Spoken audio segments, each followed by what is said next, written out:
Well, hi everyone, I'm WFA Chief Meteorologist Pete Delkus. It is 8:30 on this Friday evening. I hope you're outside watching us on WFA Plus and enjoying an adult beverage because we have some gorgeous weather. Hopefully you're able to go outside and enjoy it this weekend. I have a couple interesting things I want to share with you tonight.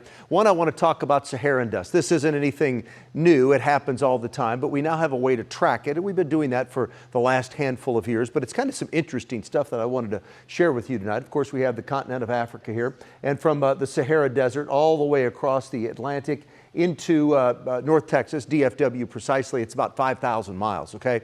So when these Saharan dust storms start to develop, they just launch all of this dust up high, okay, up into the atmosphere. The trade winds grab it, they carry that dust across the tropical Atlantic. I mean, again, it's a 5,000-mile trip. And what this dust does is it can reduce the dust or the winds. It can help reduce tropical storm development. So that's one thing that we've started to do with this the last number of years is we watch how much dust is blowing off the continent out into the Atlantic because, again, that dry air, that dusty air, that can really suppress tropical storm development, hurricane development. So one thing that we take note of there. In addition to that, another thing that we take note of here in North Texas when this dust arrives, it gives us some hazy afternoon skies, some lower air quality, and some allergy-like symptoms.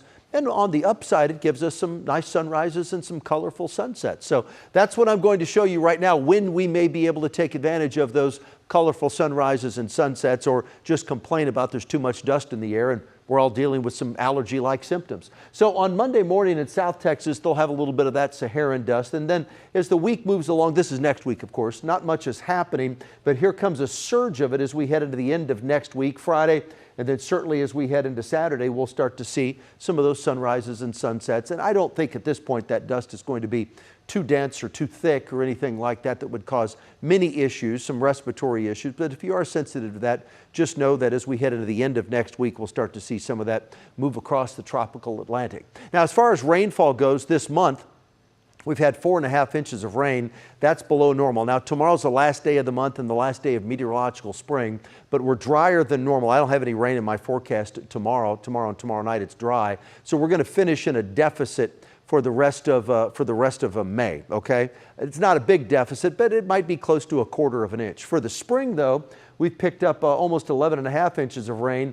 So it's above normal, but not by much. I mean, so at least we're on the surplus side. That's where we'll finish for the spring. For the year, we're sitting a little bit better, 18.5 inches of rain almost, above normal for the year by 2 inches. So it is nice to go into the summer, typically the driest time of the year, almost always it is.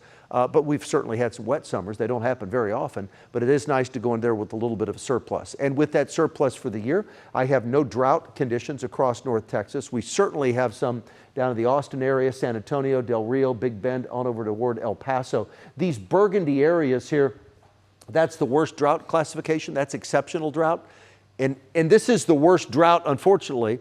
It's the worst drought across the entire United States right now. Again, that's in the state of Texas. That does extend into the southern sliver here of New Mexico, southwestern New Mexico, and southeastern Arizona, and no rain in sight that would help alleviate the drought conditions. For us right now, it's pretty nice outside. We have mostly clear skies. We'll keep the clear skies around as we head through tonight.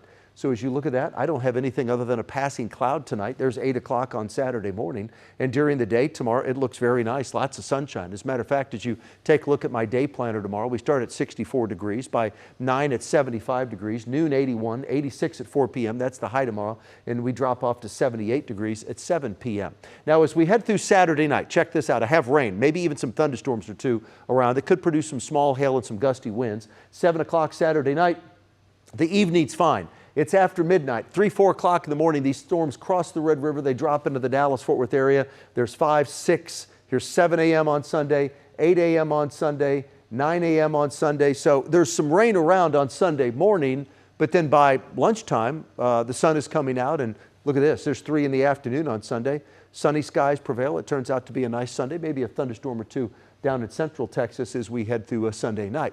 Rain coverage tonight, tomorrow, dry. Sunday, we have that 30% in the morning, 10% on Monday, 20% Tuesday, and 40% on Wednesday. High temperatures the next 5 days, not bad. Cooler than normal Saturday and Sunday, a degree above normal on Monday, right where we should be. We'll hit normal temps, 89 on Tuesday, and Wednesday we're back with 2 degrees cooler than normal. So my forecast tonight, dry, clear, light winds, pleasant, 64 is the low tonight. During the day tomorrow, lots of sunshine, a dry, pleasant day. We'll have light winds. We hit 86 tomorrow. There's the next 14. And there's your rain coverage. Some scattered rain Sunday morning, spotty rain Monday, little spotty rain Tuesday, scattered thunderstorms Wednesday and Thursday of next week. We'll have to watch for the severe potential there. Some wind and hail, certainly a possibility. A little isolated rain next Friday, then the final 7 of the 14 days. There's a little bit of spotty rain next weekend as well, Saturday and Sunday, and even the Monday that follows that. Make sure you keep it here on WFAA Plus for the latest.